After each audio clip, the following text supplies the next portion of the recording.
Good morning, good afternoon, or good evening to you wherever you are in the world. My name is Meg. Welcome to my channel. I am a fully qualified yoga teacher, a beautician and masseuse. And this is my channel where I talk mainly about yoga, tips and tricks and things that you guys can follow along from home to strengthen your practice, but also some health and wellness as well. So if that is something that you're interested in, go and hit the subscribe button and it means that you'll be up to date with everything that I get up to and I post onto YouTube. I am going to be going through the flows that I did in all through September. So as you can see, I'm normally shooting in England, currently not. I'm on my holiday in amazing Rhodes. I mean, look at the view from our room, it's insane. I only taught this class twice. So for most people or anyone that comes to my classes, this is going to be out there so you guys can keep practicing, keep doing it and keep using it. Because I only did 2 classes for that month, I have kept it quite simple and we're focusing on strength and transitions. So this is a really good flow to use to strengthen up in your other flows. So we're going to be focusing on transitioning through our down dogs into poses like lizard and pigeon, things like that. So it's a really good flow to continue to practice and continue to use because it will strengthen your practice in other flows as well. You don't really need anything to do this video. I always suggest having or working on a hard floor and then having a good grippy mat. The hard floor supports your joints, so does a good quality mat, and a good grippy mat will stop the mat from slipping out from underneath you, which will make your practice easier. My mat's from Yogi Bear and I've got a travel mat as well, so it's really handy for when I go away. You can use blocks if you want, but it's not really a necessity, and you can also use straps as well if you feel like you need to. And when you're ready, we will get started. So we're going to start in our tabletop to come into our down dog. So if you already know how to get into a down dog properly, you can go straight into it. If not, we're taking the hands under the shoulders and spreading through the fingertips. Your knees are underneath your hips and your back is straight. You're spreading through those fingertips, your index or middle finger is facing forward and your inner elbows are spun to face the front of the mat. We're tucking the toes under, taking the hips back towards the heels, lifting the knees, and then lifting all the way up, keeping the hands exactly where they are, pushing through those hands so that you're feeling nice and strong here. I'm just going to wiggle forward so I don't kick the glass on the walls. Lifting and spreading and lifting forwards. Really push the floor and the mat away from you and keep the tailbone up high. We're coming into our first transition from here. So we're going to lift up the right leg into a 3-legged dog. We're coming up onto the ball of the left foot and bending into that right knee. We're then going to take that knee out to the side and slowly roll forwards and tap the right knee to the right arm and take it back. Maybe do this a couple of times.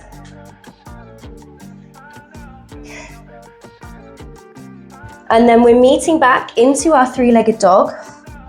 Bending into the right knee, taking that knee out to the side, and we're going to step the right foot next to the right hand with as much control as you possibly can, so as slowly as you can. Your right foot is next to your right hand and your left hand is underneath your left shoulder. Your fingers are facing forward and then we're spinning the right toes, so they're spinning out to a 45-degree angle. So your heel is down onto the mat and your toes are coming forward. We're going to take the back knee down, so we're coming into a low lizard from here. And we'll just do a couple of warm-ups here, so you can do some circles, moving through this movement. A few one way and then a few the other. Maybe rolling forwards and back, just getting nice and used to being in your pigeon pose. You can just stay in stillness here and stretch through the hips.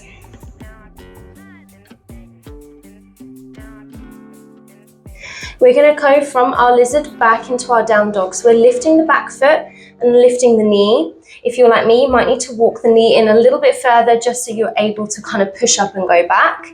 We're then going to start to take the weight into the arms, lifting that right foot, we're stepping it up and back into your down dog again.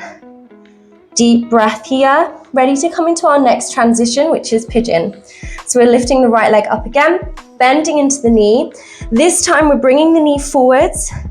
We're going to take the knee behind the right elbow and spin the foot out to the side, bring it back in and come back. Again, doing this a couple of times if you want. Knee to elbow, take the foot out to the side, and then come back. We'll do this one more, but we will finish in our pigeon pose. So knee to elbow, spinning the foot, let the knee fall down so it's coming and sitting behind the right hand, and your right knee foot is in line with your left hand. We'll then walk the back knee back, coming into your pigeon pose, feeling nice and strong here, keeping tall through the spine and the hips, and feeling that weight through the hips. We're flexing through the front foot, and if you want to come down into a fallen pigeon, you can do. So this is going to stretch through your glutes just that little bit more. But if you're working on opening your hips, then it's better to come upright because your center of gravity is coming down through the hips. Long, slow, deep breaths. Roll the shoulders down away from the ears. We'll place the hands back down into the mat, and we're coming up if you're in your fallen pigeon. We're flexing through the back toes, taking the weight into the foot, into the hands again. We're lifting up and stepping back into your down dog again. Ready to come onto the other side. We're lifting the right leg up, and we're coming into our tiger curl from here. So we're bending into the knee, rolling the weight forward. You're pushing through your shoulder blades and stepping the foot down in between the hands. We're then going to spin to face up to the top of the mat. We're going to walk our left foot in towards us a little bit more. So it's coming about halfway up the mat. And then your right foot is facing the top edge of the mat. We're going to come into our Siamese stretch from here. I'm just going to shuffle so you can see a little bit better. We're going to take the left hand onto the left leg, right arm comes up, and the hand places onto the forehead. We're leading with the elbow, so imagine you're pushing the elbow up and slowly sliding down the leg. So you should feel a good deep stretch across the right hip. Keep your tailbone tucked under. Deep breath in. Exhale to let go. And we'll do the same the other way. So we're going to spin the left foot to face the back of the mat, and the right foot is facing towards the long edge of the mat. Same thing again. Right hand comes onto the right leg, left arm comes onto the top of the head, gazing up, leading with the elbow and coming down. Again, you should feel a good stretch across your left hip.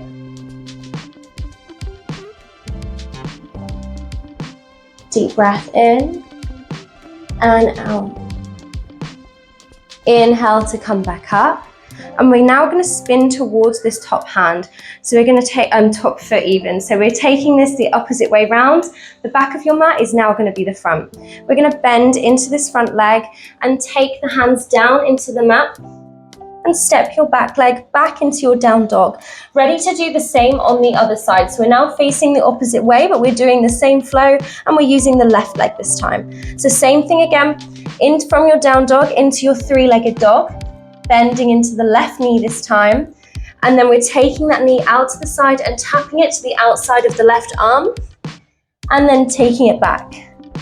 Same thing again, maybe doing this a couple of times, getting yourself used to it, finding that control as you do it. Once you've done this a few times, we're bending into the knee, taking it out to the side and stepping the left foot next to the left hand. Take the back knee down. So your left hand is next to your left foot and your right arm is underneath your shoulder. We're then going to spin your left toes out to the side, coming into your lizard lunge, maybe rolling through the hip, opening up through the other hip. You can rock forwards and backwards, or maybe just staying still in your lizard lunge. Whatever you feel like you need to do here. We're going to shuffle that weight into the hands, lifting the back foot, and then we're stepping with control the left foot back into your down dog. Ready to come into our pigeon prep this time. So we're lifting up the left leg, coming onto the ball of the right foot, and then the left knee is coming forwards. As you roll forwards, it's coming behind the left elbow, and then we're kicking the foot out to the right and back. We'll do this a couple of times. And then we're going to come into our pigeon this time. So again, three-legged dog, up onto the ball of the right foot. We're taking that left knee behind the left elbow, kicking the foot out and sliding the knee down, and then walking your back foot behind.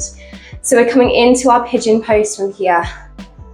Breathing nice and slowly, rolling the shoulders down away from the ears. Use this time to get your breath back. So use this as your resting posture. Maybe coming into your fallen pigeon.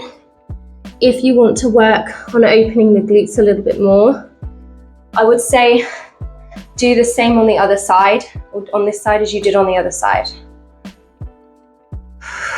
In through the nose and out through the mouth. We'll come up into our pigeon if you're not there already. Flexing the back toes, and we're going to lift and step back into our down dog. Ready to come into our last transition. So we're lifting the back leg up, coming up onto the ball of the right foot. Your left knee is coming in towards the chin and the chest, rolling forwards, spreading through the shoulder blades, and then stepping the foot in between the hands.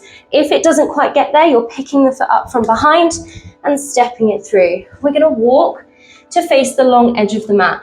So your toes are in towards each other and your heels are kicked out. So this is going to be slightly different to what we did on the other side. And we're going to come into a hang from here. So we're taking the arms onto the elbows and just hanging in your ragdoll. You can always take the hands down if it feels better. Lift the tailbone up towards the ceiling.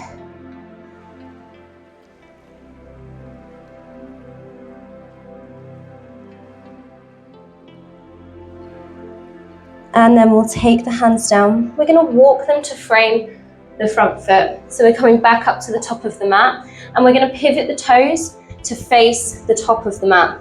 So we're in our lunge. Hands are coming either side of the leg, and we're stepping it back into our down dog. Deep breath in and out.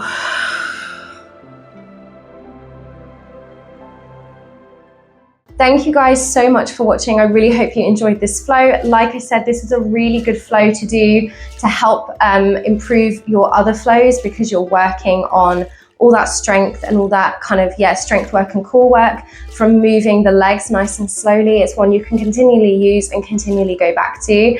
Please like and subscribe to my channel if you haven't already. I can't tell you enough how much it means to me when you guys support my channel. And the more I get support on this channel, the more I can bring you all free yoga content. So if you haven't already subscribed, please go and hit that subscribe button. And yeah, I look forward to practicing with you again soon. Thanks. Bye.